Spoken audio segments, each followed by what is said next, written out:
Hey, it's News from Heaven. Today we're looking at how spirits don't know what they are. Poor guys. But really, glass house, man. Don't throw stones because, as we know, we are spirits in the material world. So on a certain level, perhaps we don't know what we are, and maybe there's a way we could get to know ourselves better, and it has to do with the same kind of process that allows us to remember that we need to breathe. Okay. Is that enough of a teaser for you? Have I hooked you? Are you going to watch the whole thing? The answer is yes. And why would you want to watch the whole thing? Well, it's because the more we learn about ourselves, the more we learn about how things are, we should be able to feel those effects in us, in our mental state, in our emotional state. Things should get better. The truth has to be put to use in order to be anything. So if we're giving these ideas out and they're not able to accomplish something, then we might as well not be giving them out. Anyway, my dog just talked a little bit. We'll see what he thinks of this episode. You okay?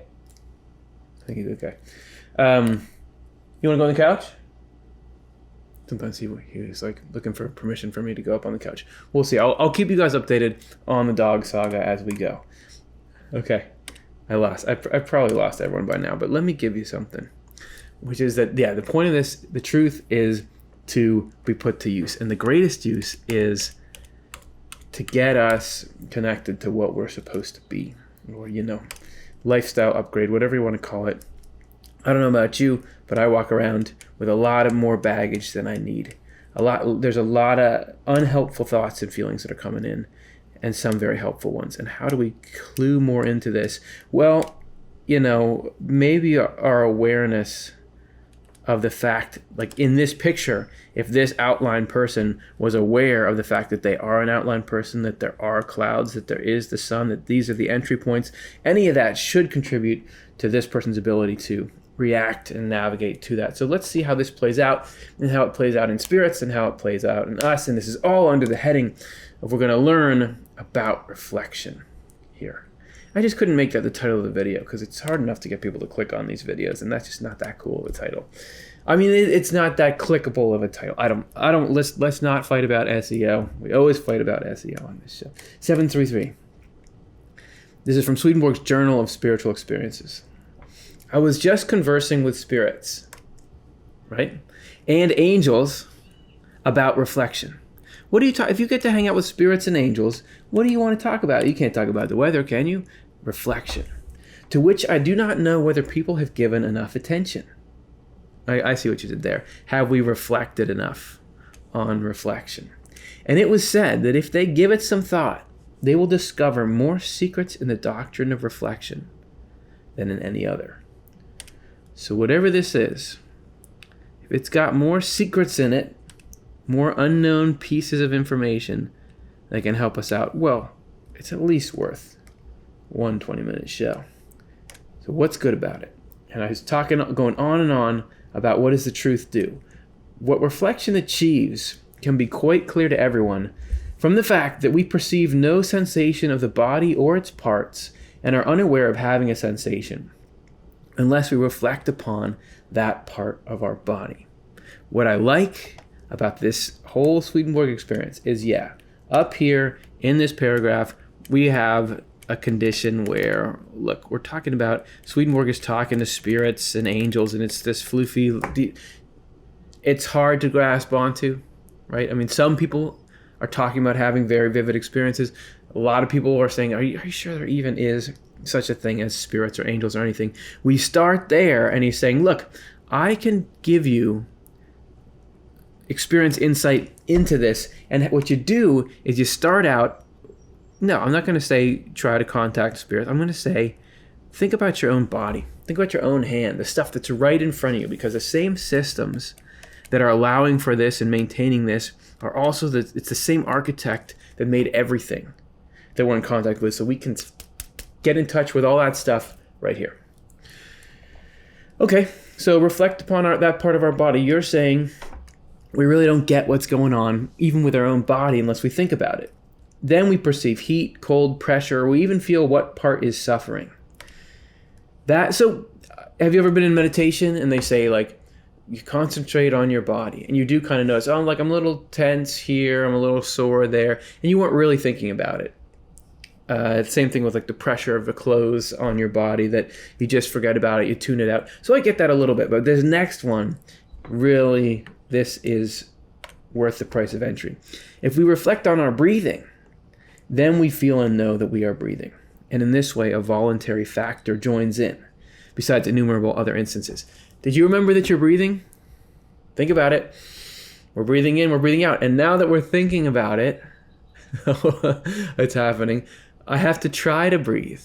This whole episode, even though I had reviewed this and I knew that there's this thing about breathing in here, this whole episode to start, I wasn't thinking about the fact that I was breathing. I was just breathing. But as soon as we're thinking about it, we're like, oh yeah, we're breathing. And so then, with breathing especially, suddenly we have to start doing it.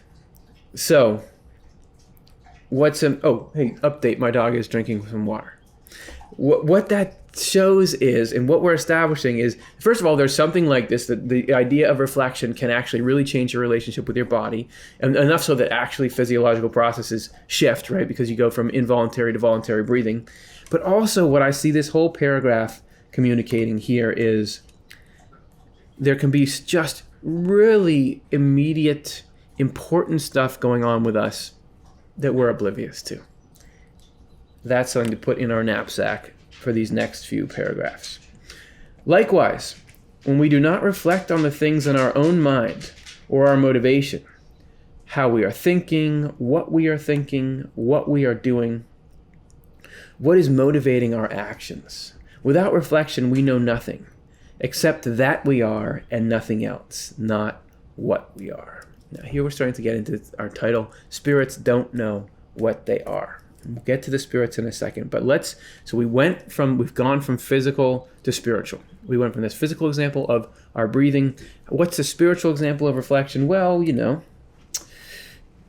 when we do not reflect on the things in our own mind or our motivation, you can be going through life not really knowing why you're doing stuff. In fact, I was just listening to this book about business leadership, and in there, the book is called The Motive, and this whole thing is about why do people that become CEOs, very important people in a company, that he was breaking it down and saying there's really two reasons why you end up there.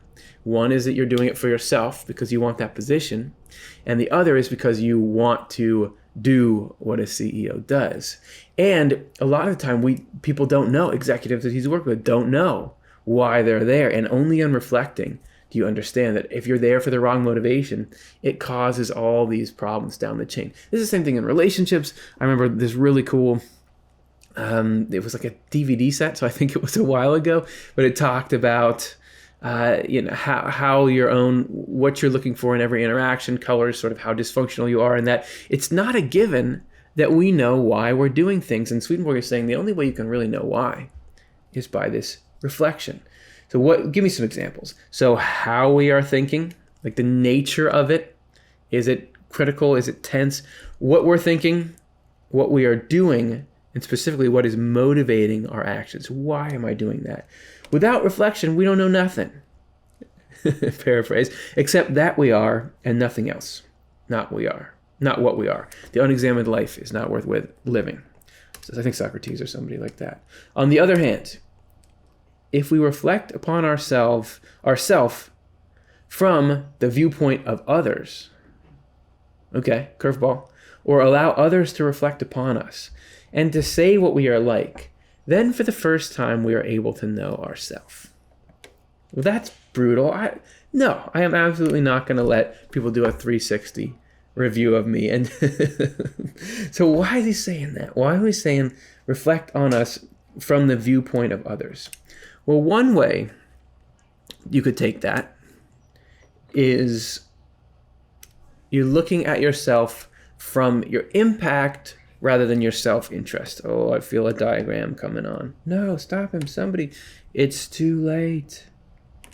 Duck and cover. So if we're within our own sphere of self-interest, if we're looking out at the world and judging everything that we find out there based on, is this Is this based on how does it affect us? So all the arrows that are going out return to us. So if I'm thinking about this person and how I interact with them, I'm thinking about how does it affect me in the long run. And if I'm thinking about, acquiring this house, it's like, how does it affect me in the long run? If I'm thinking about, doing this action, there's an action for you. How does it affect me in the long run? So this is totally from our own perspective. Everything else is seen from our perspective. But you know where I'm going with this. There's a whole other way to see the world, which is this same interaction, that we had with this person. If we're saying, we're thinking about what impact, I don't know how you'd represent this with arrows, but what happens here? That's what we're thinking about. Instead of here, we're always wondering what happens here. If we're wondering what happens here, what happens with the people that are connected to me buying this property, or not that I've really bought properties, but there's that little action. If I'm thinking about how does that radiate out, what effects does that have? There we could be getting to reflecting upon ourselves from the viewpoint of others, or allow others to reflect upon us. It does almost sound like there's some value to what am I like? What's it like to hang out with me? And I know there's always a disclaimer of, well, some people are acting toxically, and their opinion of you is not what should weigh in with you, and you're trying to get out of, because they're acting from their own self-interest. But you can't dismiss the idea that, sometimes you got to have a mirror to see what you're like. Always. So that's interesting that he says, look, reflect on ourselves. And I think it could be from people, but also from yourself. Like, what's it like? Then you start to, and what do you get out of it? What's the prize, right? It's an uncomfortable process, but then for the first time, we are able to know ourselves. Is there anybody who says, I don't want to know myself? And let's see if there's any other bonuses in here. Otherwise, we can never learn, but remain in our own illusions, and from them reflect upon others. I love that we just get this narrative and we see everything through the lens of that narrative, which again leads us to have this kind of distorted, dysfunctional, self-interested picture of other people, which is exactly the kind of picture we don't want other people reflecting on us from. So one thinks truths are falsities because one is judging from one's own illusions.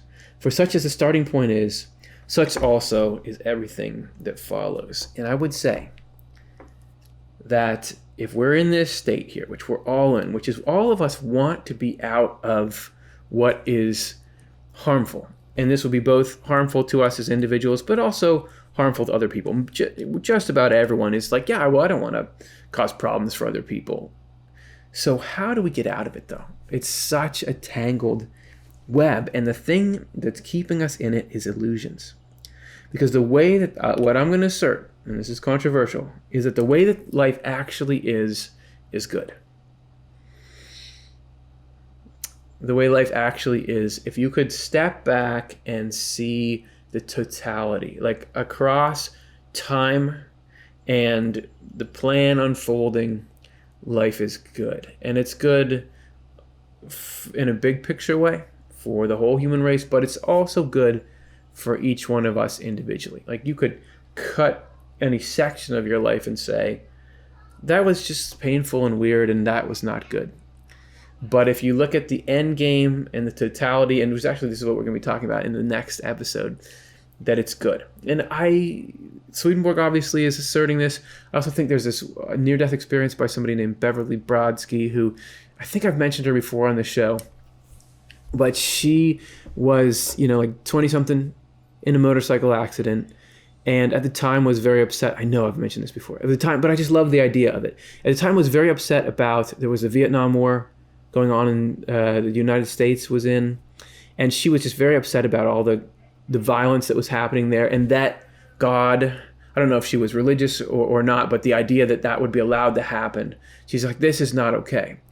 And in her near-death experience, she met God and saw the light like so many people do. And she doesn't, I think, remember or say what it was, but somehow in there she was shown something that had her say, okay, overall, it's good.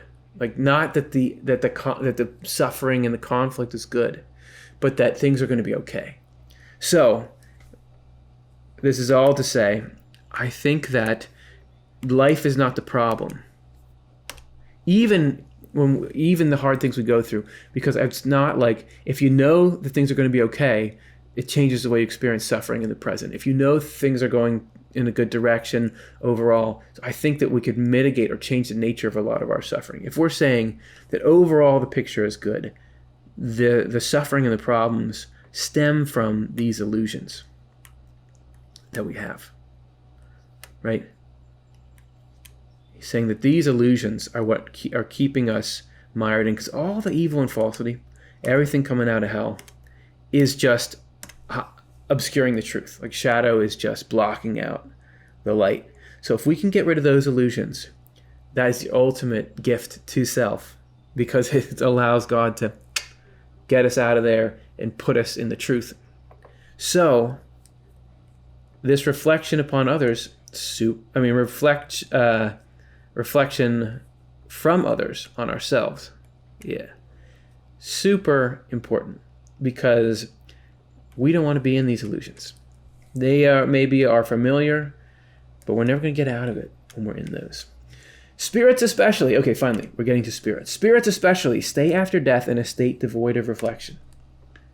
This is also the reason they cannot tell that they are earthly people living in the world as before. So spirits this is like right after you die and you're in the world of spirits. Swedenborg called it this state where it's not heaven, it's not hell. You haven't sorted out what you really want to do, but it's sort of this more dreamlike state where you're getting in touch with what you really are. So they remain in their illusions and live on as the character they had been at death. The weirdest thing, Swedenborg says, is that all the time he would be interacting with spirits that he had to really try to convince that they had died and that they weren't in the physical world anymore. And which is exactly, by the way, if he doesn't say it here, what dreams are. Don't we go through dreams and only very rarely say, oh yeah, I'm dreaming? We're just like, yeah, I'm in some weird house and I need to accomplish something in this house. It's totally bizarre, but we don't reflect. You don't reflect, do you? You just go and do the thing, and only every once in a while, if you've ever had the experience, you're like, oh, wait a second, this place doesn't exist. I'm in a dream. Telling you. But as soon as the power of reflection is given them by the Lord, here comes this reflection, and they know that they are in the other life, a belief to which they can hardly be brought until they are given something, or rather many things to reflect on.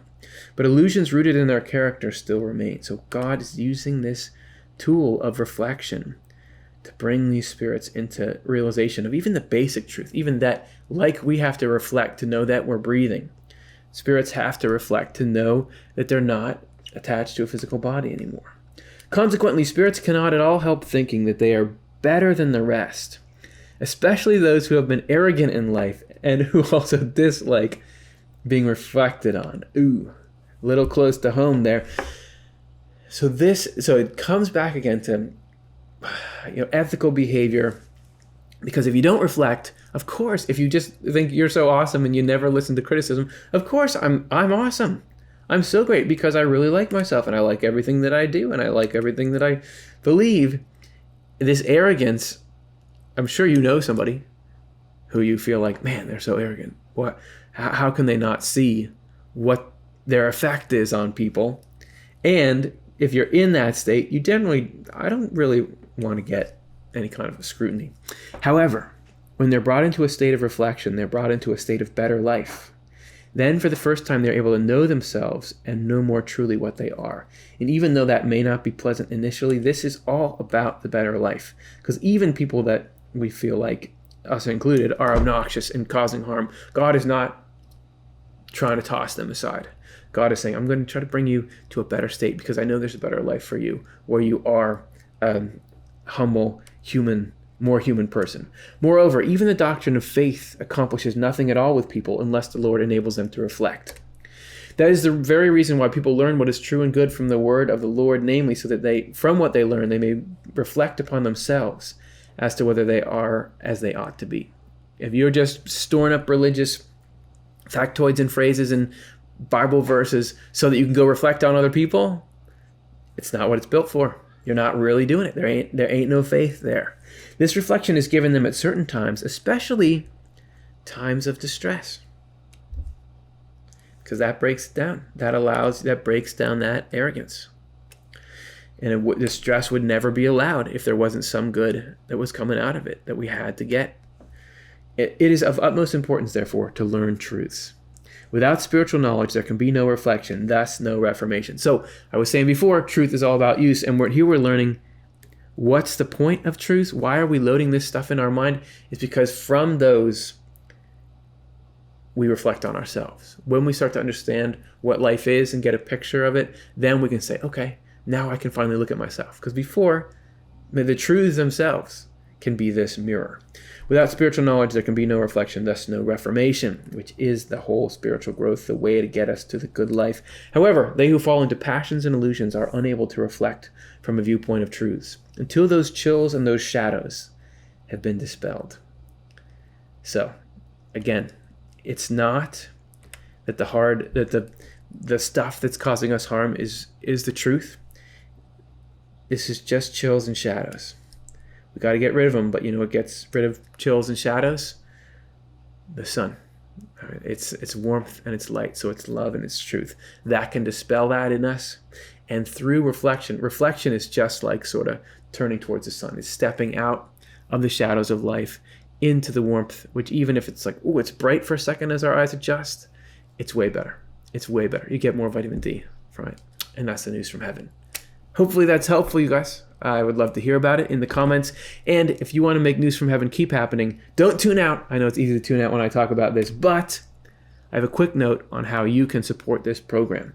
Dear supporters, you may not know that we depend on donor support. This show will cease to exist without it. To create our programming, to share the insights and ideas contained in the writings of Emanuel Swedenborg, our reflection allowance machine. Well, we do. And we want to share an opportunity to support our recently established endowment fund for offTheLeftEye. This fund provides us with the ability to offset the costs of production and staffing. Consider your ability to make a gift and visit otle.causevox.com. Become part of our community of donors. That link is in the description. This is Tim, our Director of Development, who is awesome. Get to know him and feel good about the idea that if we're providing these tools that allow us to reflect, which is of so much importance to all of us, you can be responsible for getting those tools to the next person through supporting us. Thanks, everybody. This has been a really fun show. I already feel like I'm going to be reflecting on it for myself. Hopefully it arms you with something good that lets you get into that warmth and light because, man, it's needed now, and nothing feels quite like it. Thanks.